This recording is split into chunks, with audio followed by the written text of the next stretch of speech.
Sveiki visi. Šiandien planuojamas ūkininkų protestas. Kodėl dauguma skundžiasi pieno kokybė, kai kainos skiriasi virš 3 kartų? Lietuva tai kaimas. Lietuva tai šeimos ūkis.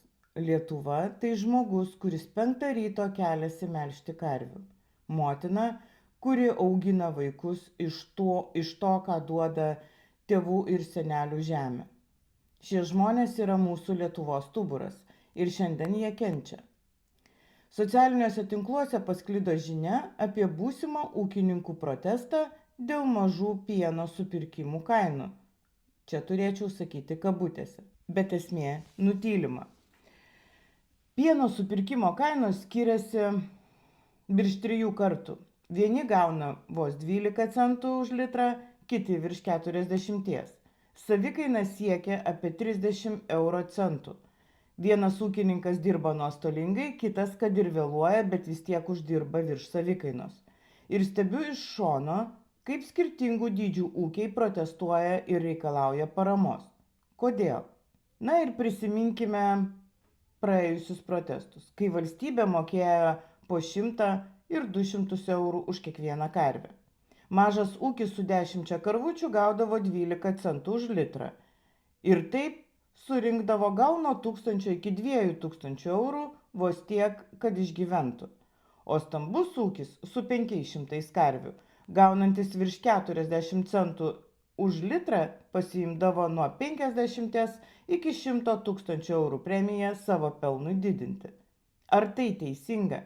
Ar Lietuva, kurią kūrėme kaip teisingumo valstybė, gali leisti, kad mažasis ūkininkas prašytų duonos trupinių, o didysis jau modernizuojantis ūkius per kitas ES paramas imtų dar papildomus tūkstančius? Dar baisiau, kasmet Lietuvai skiriama apie 1 milijardą € Europos žemės ūkio ir kaimo paramos, bet tik 5 procentai žemvaldžių gauna virš 50% visos paramos.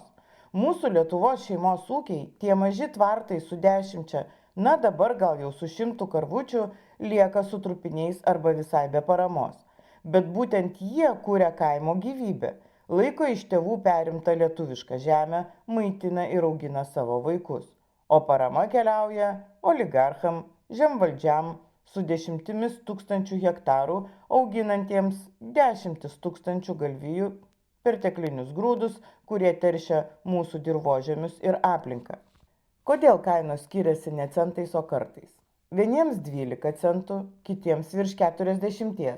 Mes, galutiniai vartotojai, mokame vienas didžiausių kainų ES, apie 1,5 € už litrą produktų lentynose. Ūkininkas A gauna 12 centų. Perduoda pieną perdirbėjui ir pardavėją pasiekia tas pienas. Ūkininkas B gauna 40 centų. Tas pats kelias, ta pati kaina lentynose. Kas pasiima šį milžinišką skirtumą? Kas laimi, kai lietuvis ūkininkas gauna vis mažiau, o lietuvis pirkėjas moka vis daugiau? Perdirbėjai, prekybos tinklai ar sistema nutolusi nuo realaus gyvenimo? Dar baisiau. Perdirbimo įmonėse nebėra vartų kontrolės. Niekas nebetikrina pieno kokybės ateinančios į gamyklas. Mažiau patikrų reiškia daugiau rizikų mums visiems.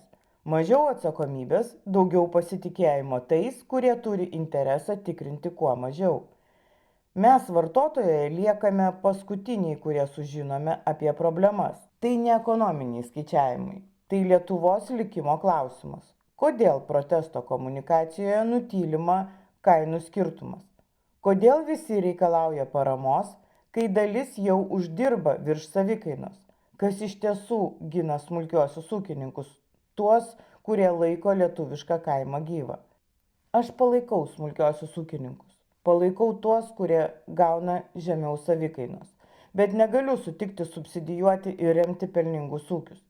Mes turime reikalauti skaidrios paramos tik nuostolingiems ūkiams, kontrolės perdirbimo grandinėje, teisingo kainų pasidalijimo, ES paramos perskirstymo šeimos ūkiams.